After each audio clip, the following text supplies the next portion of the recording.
Good morning students. हम कर रहे थे चैप्टर नंबर 8। आज का हमारा टॉपिक है meetings of directors committee. Companies which are big, यानी कि जो कंपनी बड़ी होगी और जिसमें डिफरेंट एक्टिविटीज़ या फंक्शन परफॉर्म किए जाएंगे, वहाँ पे डिफरेंट प्रॉब्लम के सॉल्यूशन के लिए या डिफरेंट एक्टिविटीज़ को परफॉर्म करने के लिए डिसीजन लेने होते हैं, इसलिए डायरेक्टर्स की बार बार मीटिंग बुलानी पड़ती है। और ऐसी कंपनी में जो नंबर ऑफ डायरेक्टर्स होते हैं वो भी काफ़ी ज़्यादा होते हैं, तो ऐसी फ्रीक्वेंट मीटिंग को अटेंड करना ओल्ड डायरेक्टर्स के लिए डिफ़िकल्ट होता है। तो इसलिए ये डायरेक्टर्स की कमेटी बनाई जाती है, यानी कि कंपनी के जो डिफरेंट इशू होते हैं उन पे डील करने के लिए डायरेक्टर्स की कमेटी बना दी जाती है। एक पर्टिकुलर इशू पे डिस्कस करने के लिए कंसर्न कमेटी के जो डायरेक्टर्स होते हैं ओनली उन्हीं की मीटिंग बुलाई जाती है और वही डिसीजन लेते हैं। ठीक है, ऐसी जो डायरेक्टर्स की कमेटी है ये बोर्ड ऑफ डायरेक्टर्स के जो मेंबर होते हैं वो मिल के बनाते हैं, और इससे जो बोर्ड ऑफ डायरेक्टर्स के मेंबर होते हैं इससे वन डायरेक्टर की जो पावर है वो अदर डायरेक्टर को कुछ ट्रांसफ़र भी हो जाती है। बट इसके लिए जो कंपनी के आर्टिकल ऑफ एसोसिएशन है उसमें प्रोविज़न होना चाहिए। प्रोविज़न होगा तभी डायरेक्टर्स कमेटी बनाई जा सकती है, वरना नहीं। ठीक है, हाँ जी, ये भी ध्यान रखोगे डायरेक्टर्स कमेटी बनाने के लिए जो कंपनी है वो कंपनी बिग कंपनी भी होनी चाहिए और उस कंपनी में जो नंबर ऑफ डायरेक्टर्स हैं वो भी ज़्यादा होने चाहिए। ठीक है, तभी डायरेक्टर्स कमेटी बनाई जा सकती है।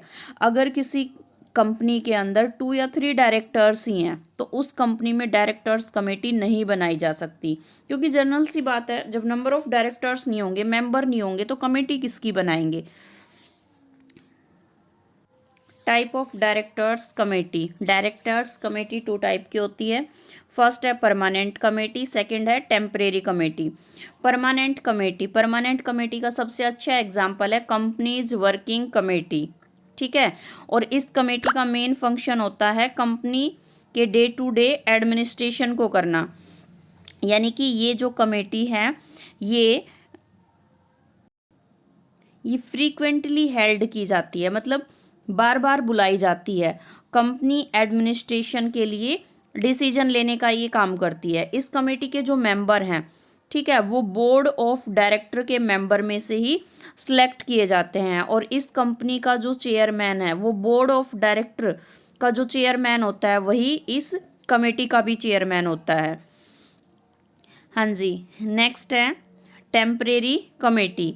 टेम्परेरी कमेटी के कुछ एग्जाम्पल देखिए, जैसे अलॉटमेंट कमेटी है, फाइनेंशियल कमेटी है, रीऑर्गेनाइज प्लानिंग कमेटी है।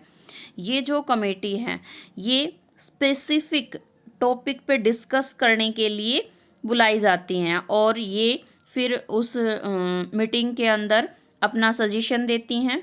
ठीक है, और जो लास्ट डिसीजन होता है वो बोर्ड ऑफ डायरेक्टर्स का ही होता है, मतलब वो उनके सजेशन को एक्सेप्ट करते हैं, उनमें कुछ मॉडिफिकेशन करते हैं और फिर फाइनल डिसीजन लेते हैं। नेक्स्ट है क्रेडिटर्स मीटिंग। जब भी एक कंपनी इनकॉर्पोरेशन के टाइम डिबेंचर इशू करती है या फिर एग्जिस्टिंग कंपनी है और वो न्यू डिबेंचर्स इशू कर रही है या किसी क्रेडिटर्स से लोन लेने के लिए एग्रीमेंट कर रही है, तो उस टाइम वो कंपनी क्रेडिटर्स की मीटिंग बुलाती है। क्रेडिटर्स मीटिंग को कंपनी मीटिंग नहीं कह सकते, क्योंकि जो ये मीटिंग है ये क्रेडिटर्स मिल के हेल्ड करते हैं, और ऐसी मीटिंग के लिए कंपनी के सेक्शन 230 में प्रोविज़न होना चाहिए, तभी क्रेडिटर्स मीटिंग बुलाई जा सकती है, यानी कि हेल्ड की जा सकती हैं। क्रेडिटर्स मीटिंग के हेल्ड करने के कुछ रीज़न बताए हुए हैं।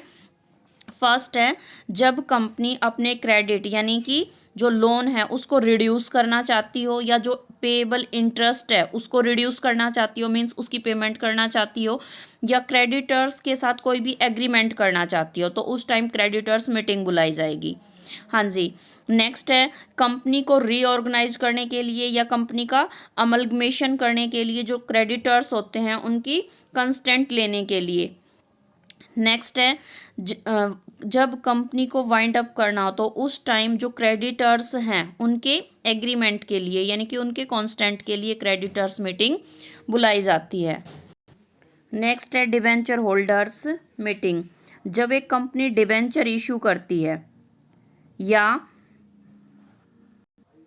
डिबेंचर की रीपेमेंट करना चाहती है, तो ऐसे में वो डिबेंचर होल्डर्स की मीटिंग बुलाती है। ठीक है, डिबेंचर होल्डर्स की मीटिंग से रिलेटेड जो भी रूल होते हैं वो सभी डिबेंचर सर्टिफिकेट के रिवर्स में प्रिंटेड होते हैं। अगर कंपनी के आर्टिकल ऑफ एसोसिएशन में ऐसी मीटिंग के लिए रूल डिफाइन है तो वो फॉलो किए जाते हैं। ठीक है, और अगर कंपनी के आर्टिकल ऑफ एसोसिएशन में डिबेंचर होल्डर्स की मीटिंग के लिए रूल डिफाइन नहीं है तो ऐसे में वो सभी रूल अप्लाई होंगे जो कंपनी की एनुअल जर्नल मीटिंग के टाइम फॉलो करने होते हैं। डिबेंचर होल्डर्स की मीटिंग बुलाने के रीजन, यानी कि कौन कौन सी कंडीशन में डिबेंचर होल्डर की मीटिंग बुलाई जाती है। First, when the terms of repayment of debentures need to be altered, यानी कि डिबेंचर को रीपेमेंट करने की जो टर्म है, जो रूल हैं, अगर उनमें अल्टर करने की नीड हो, मतलब उनमें चेंज करने की ज़रूरत हो, तो उस टाइम बुलाई जाती है। Next, when the rights of the holders of debentures need to be altered, debenture holder के जो राइट हैं उन राइट में जब कुछ चेंजिंग करने की नीड हो तो उस टाइम डिबेंचर होल्डर्स की मीटिंग बुलाई जाती है। ठीक है, यानी कि शॉर्ट में हम ये बोल सकते हैं कि सच मीटिंग्स आर कॉल्ड, ऐसी जो मीटिंग है वो बुलाई जाती है कब, जब एक कंपनी न्यू डिबेंचर इशू करती है या कंपनी जो एग्जिस्टिंग डिबेंचर है उनकी रीपेमेंट के जो रूल हैं उसमें कुछ चेंज करना चाहती है या रेट ऑफ इंटरेस्ट को चेंज करना चाहती है, तो उस टाइम ये मीटिंग बुलाई जाती है।